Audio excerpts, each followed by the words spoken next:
I think we should call out all these left wingers for what they're doing. They're concern trolling. They're trolling the right and anybody who would want to have a functional society. They're trolling you with their concern. I'm really concerned about all these people I don't know and don't actually care about and just found out about today on the news. I'm really, really invested in that. I'm willing to throw my life away. I mean, these people are crazy. I mean, you have alleged journalists blocking ICE agents. I mean, this is radical behavior. Dudes being pulled out of their car by alleged protesters. Kids jumping and screaming profanities. Why are we having face-to-face offs with armed agents? This doesn't make any sense. This doesn't make any sense, man.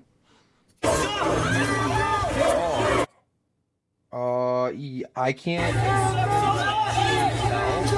who is who or what. I'm under the impression that some of these dudes are journalists, but then I'm kind of like, are they really journalists or are they?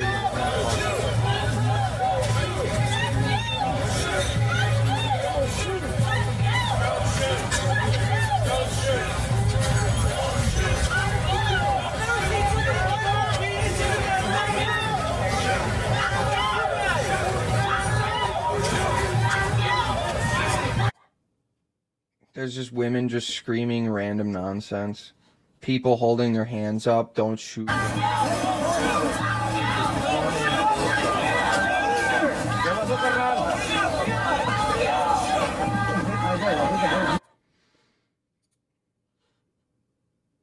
I mean, this one seemed pretty crazy. There's people literally fighting, launching fireworks at these people. At the ICE and immigration, they're shining lasers and lights and strobe lights on them. I mean, if you think that society should exist in a way in which this should be allowed to happen, that we should have random face-offs against federal agents in the streets for something as basic as federal immigration enforcement, I mean, you're not on the right side, bro.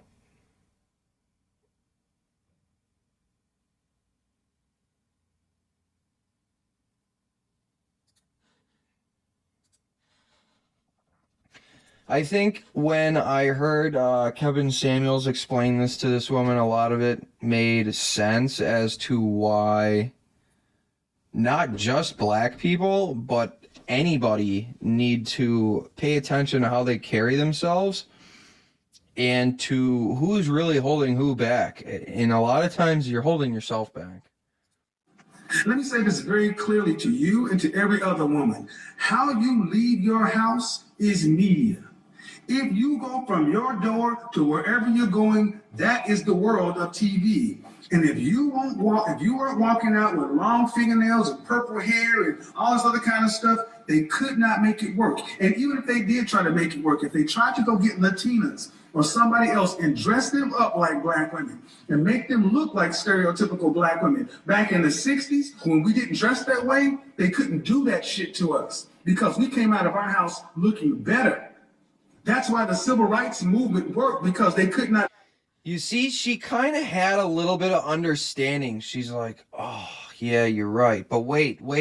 Whose fault is it? Paint us as criminals and drug dealers. And when we were on the Edmund Pettus Bridge on Black Sunday, you saw church-going people getting abused. That's why middle white America stood up and said, those people look like me. But if they'd have been walking around, dressed around like we look today, nobody would have batted it out. How do you think?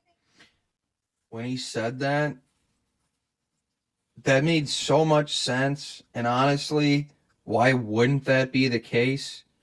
Hey, I'm just, dressed nice, just came out of church. We're gonna We're going to hold hands, sing a few hymns, say a couple prayers for ourselves and for the people who we oppose, extend love to our enemies. I think we got here today, though. If Because we the do civil it. rights movement It's worked, we wouldn't be here self-accountability. right It now. is self-accountability. And I think that he hammered the key point there so exquisitely. It makes so much sense. I mean, I'm just going to go right into it. This is what he's talking about. Lewis was there, leading the way. We're marching today to dramatize to the nation, dramatize to the world, that hundreds and thousands of Negro citizens of Alabama, but particularly here in the Blight Belt area, denied the right to vote. And we intend to march to Montgomery to present certain grievances to Governor George C. Wallace.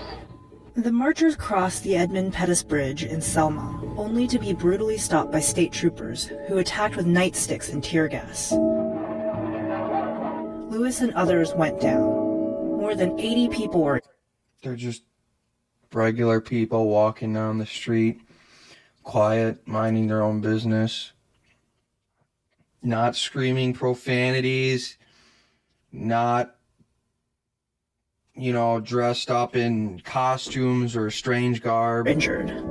Martin Luther King, facing threats to his life, stayed away.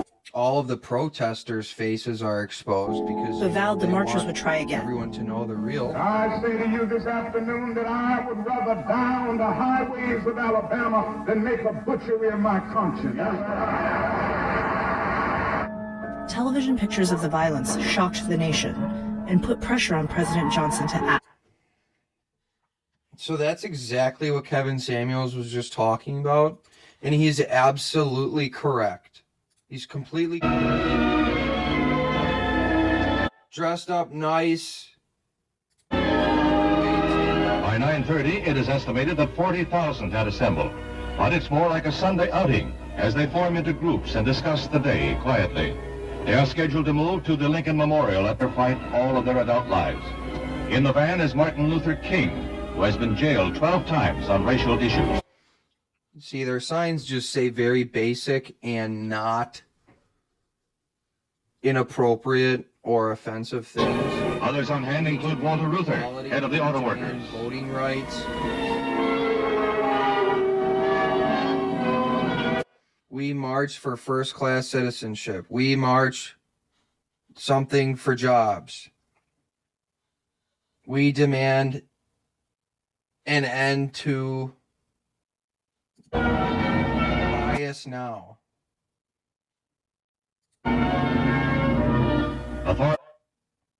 We demand an end to police brutality. Authorities were fearful of disorders, and there were 5,000 uniformed men on duty. They had little to They're all wearing nice do but keep dissident groups away from the rally. Arrests in Washington were below normal. Police attribute this to the fact that for the first time in 30 years, you couldn't even buy a beer in Washington.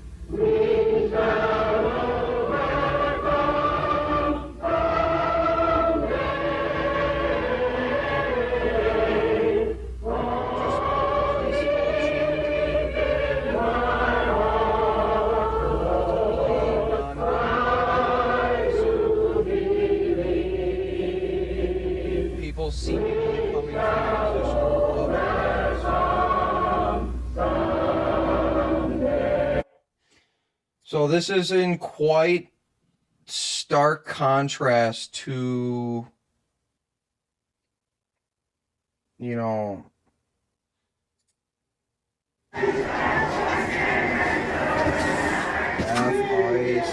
it's just slurs and profanities. You have mid-century German symbols, ice out, ice out. I mean, these are chants that, you would fall back to when you don't know what you're doing.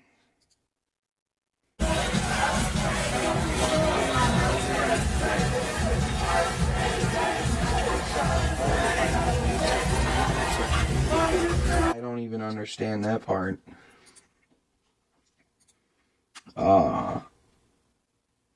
I mean, actually, listening to Martin Luther King Jr. talk is kind of cool.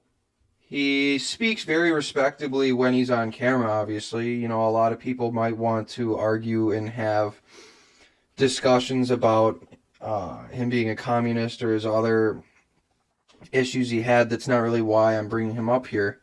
And I don't think any of that's relevant to this topic either. Out from here into university, and then you went to Montgomery, Alabama, and started the bus boycotts there. What was the philosophy of the civil rights movement as you saw it then, more than 10 years ago? Well, I would say then the philosophy was that we must go all out to use legal and nonviolent methods to gain full citizenship rights for the Negro people of our country.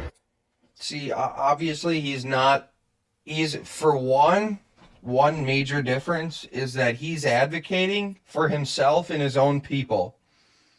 He's not marching on behalf of someone else. He's marching on behalf of his people, and his people respect him and support him for that. So they felt that they were underprivileged in our society, in a lot of ways justly so, obviously. It seems to be a huge difference between that and wanting to support illegal immigrants because all people of the world are American citizens or potential American citizens. I don't really see why we should take that position too seriously. Of course, that particular struggle and that philosophy centered on breaking down all of the barriers of legal segregation. So I would say that in that period, the basic thrust for the gaining of citizenship rights for Negroes was to end the humiliation surrounding the whole system of legal segregation. Dr. King, was there something peculiar to the place where you started and the kind of people you attracted? I mean by that, there was a strong attachment on the part of your parishioners in Montgomery to the church. They were older people, weren't they? Yes, I would say by and large they were older people who participated in the boycott because they were the ones using the bus more than anybody else. And Montgomery was a community predominantly church-centered, so that it was very easy to get to the vast majority of Negroes because they were in some way connected with a church in the community. Was there Bam. So these weren't just random people that he was marching around with that he didn't know and that, you know, have random different morals and values and ethics. He made sure that the people that he allowed to be around him shared in his thought of being a Christian, even though it's a Protestant, probably some sort of Black Baptist Southern form of Protestantism, I'd imagine. Everything he said here was perfectly accurate, and we'll just go right into this next video. I think that looking into this made me feel not differently about the civil rights movement or whatever, but it just made me feel so much more solidified in my position of being for my countrymen and being against people who support foreigners.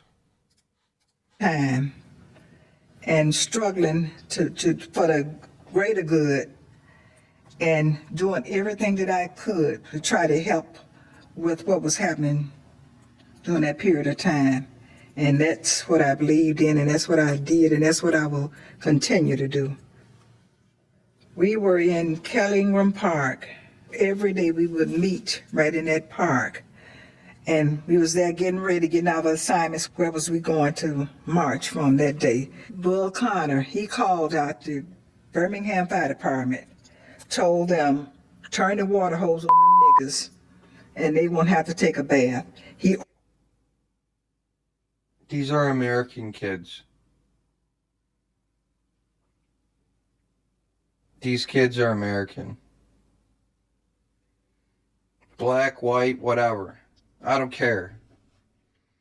These kids are American. This is so much different than what we're talking about today. Ordered that. That was an order. Direct order from him. And that's what they did. And today I'm deaf in one ear because of that.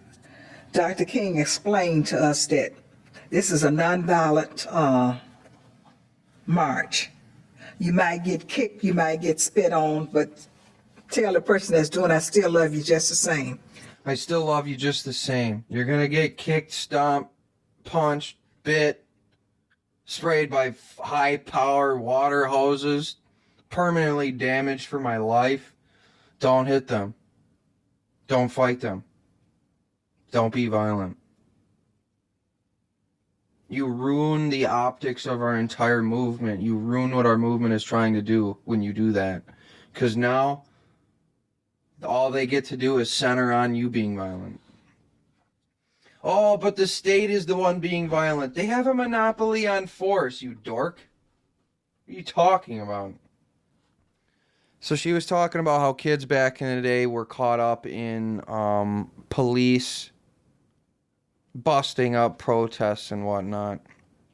But now my feed on Facebook and everywhere else, X, YouTube, everywhere, I'm being blasted nonstop about how all these schools all over my state, Wisconsin, you know, all these walkout protests of like elementary schools, high schools, middle schools. You know, it's not like a secret that they hand out extra credit to these kids for, you know, making these little posters, going to an event. You know, certain classes, maybe a civics or a American government class, maybe they, you know, hey,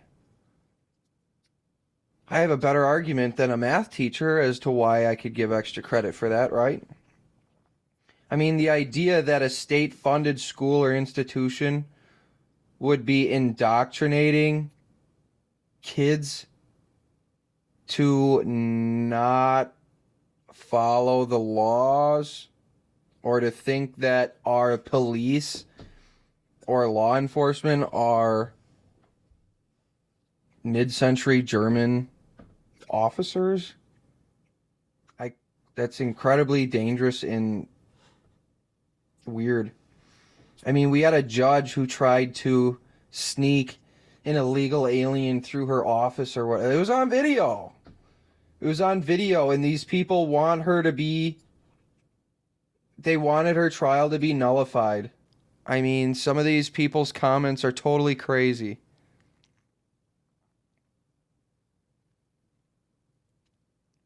So this is the mayor of my city. And before I play this video, I just want to say, being a red-blooded American,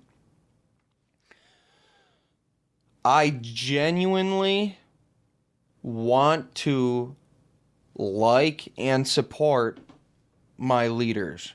I would love to have leaders who are competent and morally upstanding. I think that's important to be said. I think a lot of people get caught up in the I don't want anyone to tell me what to do kind of thing. No. I'm 28 years old now, man.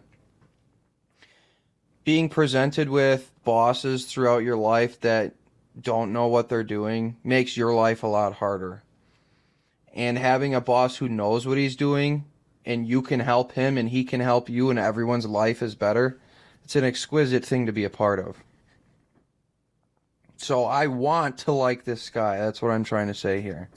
I want to give this guy the best reasonable doubt I possibly could. He's my local leader. We should have more understanding and leniency for them than our federal level politicians. I mean, the only actual politician who's done something for me in my own real life is a local state congressman who I called and emailed about my concealed carry. and he was a Democrat, and he made it get pushed through. I was extremely happy. So even though on, I'm guessing, a majority of issues I would probably disagree with him on, he helped me in my own real life. And there's a certain level of respect I have for that compared to people who do nothing for me and somehow still get positive credit for that on the local or federal. All the mayors of the big cities, they're concerned about public safety. And so this is another factor in that, because those agents who are going into Minneapolis and some other cities so that the president and his administration can flex their muscle, they're making the community less safe. That's a public safety issue. So this is something we're already thinking about. It's not, I'm not thinking about, oh, am I going to be next? I'm worried about public safety. I'm not thinking, oh, am I going to be next? Is that the Democrat line that seems to subtly imply that ICE is actually some sort of KGB, NKVD, FSB? They're actually some sort of secret police. It makes me feel uneasy. Safety generally, and this is a public safety issue. We're going to stay the course in Milwaukee. Again, our police officers are not federal immigration officers or agents. That's not their job. That's not their scope. They're tasked with enough responsibility on public safety here in the city of Milwaukee. So we would not be doing that. And like I said, if I am asked about this, stuff, if something were to happen here, if that possibility did turn into a reality, then yeah, we'd have more conversations on that. But I think it's important to be level-headed in a situation like this. I think it's important to show leadership in a situation like this. I think that it's important to continue to build a case to document these interactions that happen and archive those, and then use those through the legal means that we have at our disposal in order to hold the Trump administration, probably parts of his administration in particular, the Department of Homeland Security. See, this makes me feel like he's outright saying we kind of intend to obstruct. To reality, then yeah, we'd have more conversations on that. But I think it's important to be level-headed in a situation like this. I think it's important to show leadership in a situation like this. I think that it's important to continue to build a case. Why are we building a case against immigration enforcement? You being my local leader, that's the last thing I want you to do. And you're talking about how clashes of federal and police law enforcement will somehow cause safety issues. The entire concept is so simple. Someone breaks a law, local police arrest them, they find out they're an illegal alien, they call up Immigration Customs Enforcement, they send out some people, they have a peaceful exchange, and then Immigration and Customs Enforcement takes the case from there. So it is the case that being normal people, we want to have a functioning society. And yes, it is technically the case that immigration laws are to be enforced and handled by the federal level. But again, because we want to have a cohesive, sensible society, the local police would have an intrinsic motivation to work with them. They would want to work with these people because they're trying to keep the community safe. It's an order of thought above what the police are normally thinking. So that's why they're not used to thinking at that level. This is a level above. And they need to meet that level to continue to keep their communities safe. Just so we can go back to making sure we know what a peaceful protest looks like. You know, obviously fiery, but mostly peaceful. I mean, peaceful protest is a meme. It's literally a meme. It's a peaceful protest. You know, I think that you should be basically across the street. Why aren't you physically distanced from law enforcement personnel and activities? Why don't you look mature, well-dressed, well-conducted? Why aren't you knowledgeable about the problems that you're chanting about? Why don't you sing or chant things that are non-offensive or loving or caring messages? Why don't your signs use proper language and use intelligible statements? Why aren't you peaceful?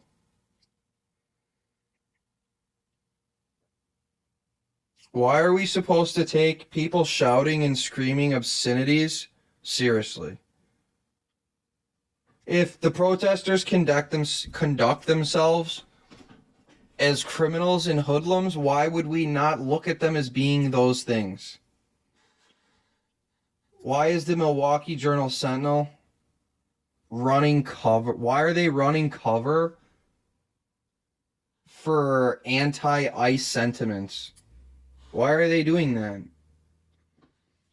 On Facebook, every other post the Milwaukee Journal puts out is something about ICE. In my opinion, they're kind of running cover for the idea that it's normal to oppose our immigration laws. They're helping construct the environment where people think that's a normal thing. I think that's extremely damaging for our society, and I don't think that's why they exist. I don't think that our fourth estate, keeping the government, accountable, is throwing controversy and discord into basic law enforcement. We want our country to be for our people. How can the whole world be proto-Americans, but the people who are here aren't? Every human being has the legal right to come to the United States and seek asylum or shelter, and That's the average Democrat.